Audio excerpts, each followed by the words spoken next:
Di zaman itu ada imam-imam tuh yang melawan sampai mabok gitu loh. Makanya sampai di perjanjian baru waktu Paulus bahas ini syarat penilik, Paulus bilang tolong jangan peminum. Saya lihat ayatnya dulu, Yesaya pasal 28 ayat 7. Lihat imam-imam mabok sampai minta maaf, muntah-muntah di situ, kotoran semua di situ. Kalau sudah mabok ini kan sembarang. Tetapi orang-orang di sini pun pening karena anggur dan pusing karena arak. Baik imam maupun nabi pening karena arak. Baik imam maupun nabi pening karena arak. Anda lihat zaman itu aja ada rohaniwan mengaku hamba Tuhan mabok. Sekarang masih banyak, saya tahu. Begini mau jadi teladan, mau pimpin jemaat, ini jelas di gereja hanya cari gaji ini. Saudara yang mau sekolah teologi, cari sekolah teologi yang baik-baik. Jangan sekolah teologi yang cetak pemabuk. Karena dulu saya dengar di satu tempat minuman keras habis, mereka bilang aduh minuman yang enak di mana? Tanya anak teologi. Mereka tahu racik minuman yang enak. Makanya jangan heran waktu mereka jadi pendeta, mereka ajak pemuda mabok. Gue pernah berprofesi jadi seorang pendeta, tepatnya evangelis, seorang penceramah. Gue merasa kehilangan arah, dan momen-momen itulah dimana gue mulai canduan alkohol. Dan akhirnya dari banyak mendengarkan video-video itu, ceramah, motivasi, dan lain-lain, pelan-pelan gue mulai menemukan sudut pandang yang berbeda dari apa yang gue tahu dulu tentang ketuhanan gitu. Dan itu yang pada akhirnya membuat gue menjadi seorang mu'alaf gitu.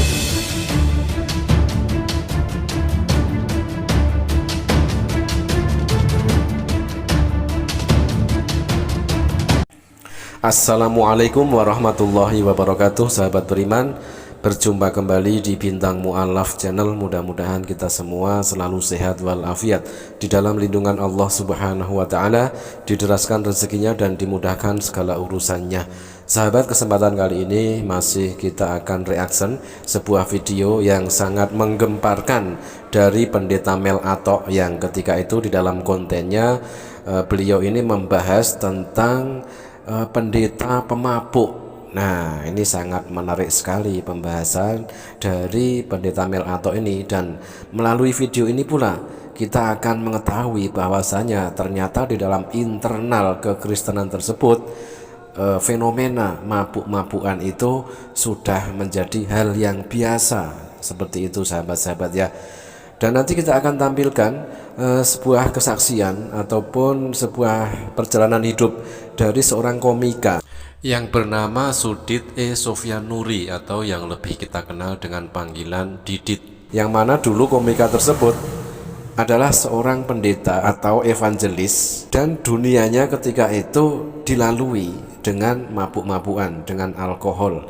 Dan lalu beliau menemukan sebuah konsep ketuhanan yang berbeda dengan apa yang dia yakini selama ini, sehingga lalu membuat komika ini masuk Islam atau menjadi mu'alaf. Sahabat, untuk selengkapnya mari kita simak sebuah video dari Pendeta Mel Atok yang membahas dan membongkar tentang tradisi mabuk-mabukan di internal mereka. Bahkan di zaman itu ada imam-imam tuh yang melawan sampai mabok gitu loh. Makanya sampai di perjanjian baru waktu Paulus bahas ini syarat penilik, Paulus bilang tolong jangan peminum. Karena pernah dicatat di dalam Yesaya, saya lihat ayatnya dulu, Yesaya pasal 28 ayat 7. Lihat imam-imam mabok sampai minta maaf, muntah-muntah di situ, kotoran semua di situ. Kalau sudah mabok ini kan sembarang. Perhatikan. Tetapi orang-orang di sini pun pening karena anggur dan pusing karena arak. Baik imam maupun nabi pening karena arak. Baik imam maupun nabi pening karena arak. Anda lihat zaman itu aja ada rohaniwan mengaku hamba Tuhan mabok. Sekarang masih banyak, saya tahu. Begini mau jadi teladan, mau pimpin jemaat, ini jelas di gereja hanya cari gaji ini, bukan cari jiwa. Sampai sekarang masih ada kata Pendeta Mel Atok ya, kayak gitu kok mau memimpin jemaat ya.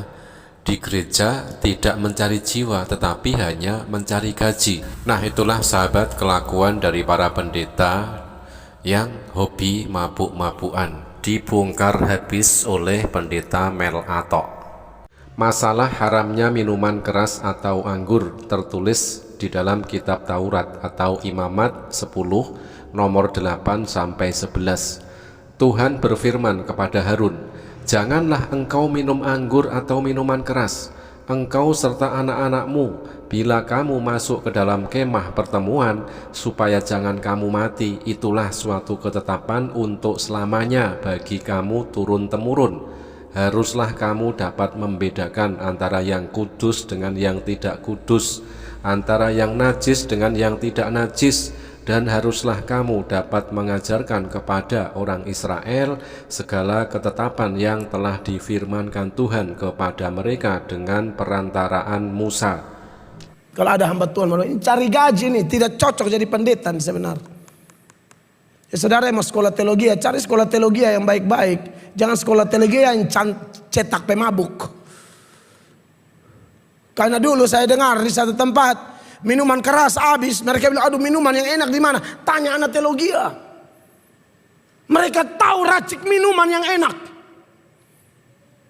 Makanya jangan heran waktu mereka jadi pendeta, mereka ajak pemuda mabok. Pesan yang sangat menohok dari pendeta Mel Atok kepada para pemuda Kristen ya, ini adalah pesan internal mereka. Kalau ingin mencari sekolah teologi ya, jangan mencari sekolah yang mencetak pemabuk. Karena dikenal menurut pendeta Mel Atok ya, anak-anak dari sekolah teologi ya paling jago meracik minuman. Sehingga setelah lulus dari situ dan menjadi pendeta, suka mengajak para pemuda untuk mabuk. Aduh, ini sungguh sangat luar biasa pengakuan yang sangat jujur dari pendeta Mel Atok ini ya. Hayo beheda ala ya basoko borola basaka ba. Ore ya basaka takara la bas. Ya ramasaka takura la bas. Haleluya. Dulu pendeta jago mabuk-mabukan, kini komika ini menjadi seorang mu'alaf. Nama gue Didit, usia gue 37 tahun.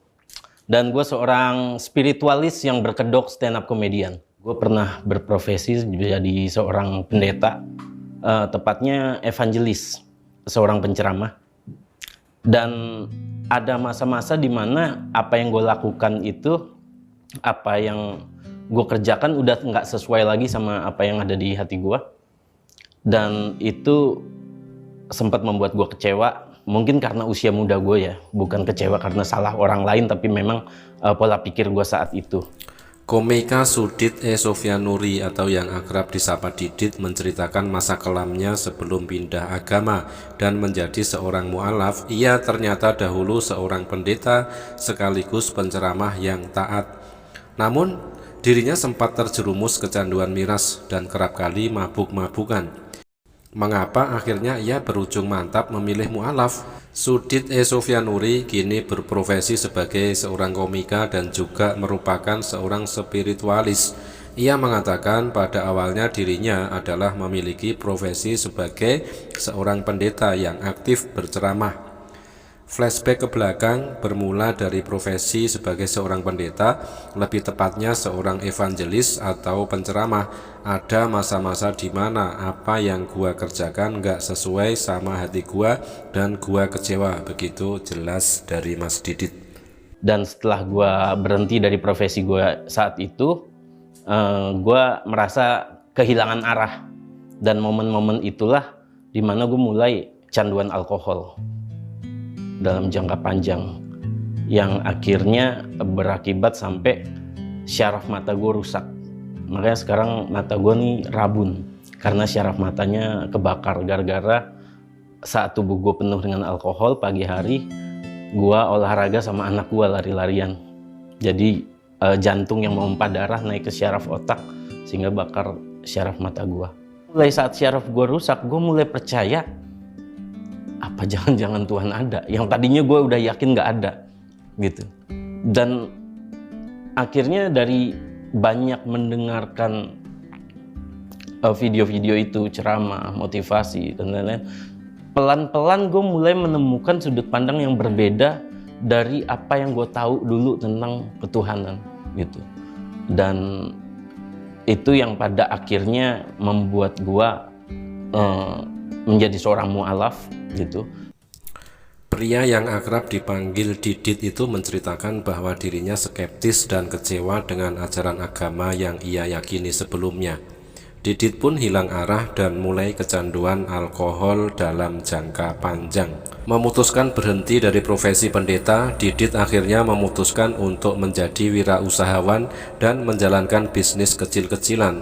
Saat menjadi wirausahawan itu, ia memiliki waktu luang yang lebih banyak sehingga makin sering mabuk-mabukan. Awalnya memang 1 botol sehari, lama-lama intensitasnya makin sering.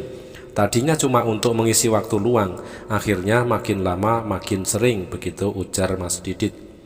Kecanduan jangka panjangnya terhadap alkohol pun akhirnya menimbulkan dampak buruk. Didit mengaku saraf matanya terbakar sehingga kini penglihatannya terganggu. Selain itu, Didit juga sempat tidak percaya lagi bahwa Tuhan itu ada. Namun setelah saraf matanya rusak, ia kembali terpikirkan apakah jangan-jangan Tuhan itu memang ada. Saat saraf mata gua rusak, itu gua mulai percaya apa jangan-jangan Tuhan itu ada. Dan lalu ia pun mulai mendengarkan ceramah dan motivasi Islami sehingga mantap pindah agama dan kini menjadi seorang mu'alaf. Alhamdulillahirabbil alamin. Kita doakan untuk Mas Didit mudah-mudahan istiqomah ya di dalam iman dan Islam, semakin semangat belajar tentang agama Islam dan istiqomah juga di dalam menjalankan syariat-syariat agama Islam. Terima kasih sahabat, mudah-mudahan bermanfaat. Jazakumullah khairan kasiron. Wassalamualaikum warahmatullahi wabarakatuh.